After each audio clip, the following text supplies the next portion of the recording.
क्योंकि योनि को जीवन के सृजन और संचार का सबसे बड़ा प्रतीक माना जाता है। यहाँ माता की मूर्ति की जगह माता की योनि रूप में पूजा की जाती है और माना जाता है कि यहाँ साल में 3 दिन यानी कि अंबुबाची मेले के दौरान माता को मासिक धर्म आता है और इस दौरान ब्रह्मपुत्र नदी का पानी खून की तरह लाल हो जाता है। वैज्ञानिकों का मानना है कि मिट्टी में मौजूद लौह तत्व यानी कि आयरन ऑक्साइड की वजह से यह पानी लाल हो जाता है। पर सबसे बड़ा सवाल यह है कि आखिर यह अंबुबाची मेले के दौरान ही क्यों होता है। यह शक्तिपीठ और भी खास तब बन जाता है जब देवी 10 महाविद्याओं के साथ विराजमान होती हैं।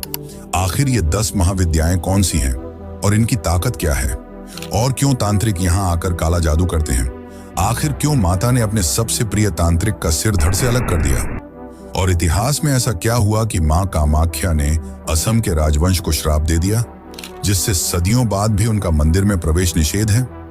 और सबसे बड़ा सवाल यह है कि मंदिर को किसने बनवाया, क्योंकि इतिहासकारों का मानना है कि इस मंदिर को 8वीं से 9वीं शताब्दी के बीच बनवाया गया था, पर हमारे धर्म ग्रंथों में तो कुछ और ही लिखा मिलता है।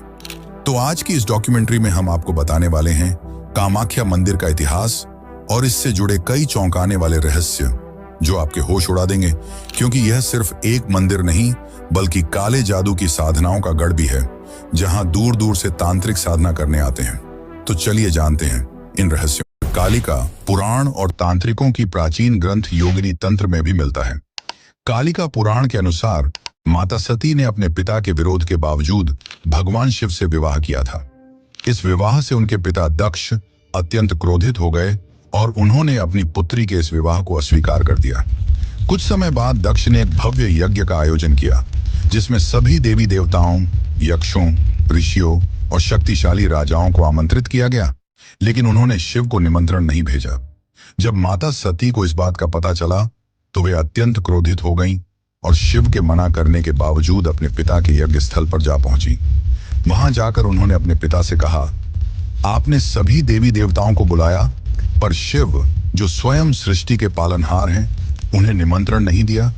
इस पर दक्ष ने अपने अहंकार में शिव का अपमान करते हुए कहा, वह भिक्षुक जो श्मशान में रहता है उसकी क्या योग्यता है कि मैं उसे अपने यज्ञ में बुलाऊं। इस अपमान को माता सती सहन नहीं कर पाई।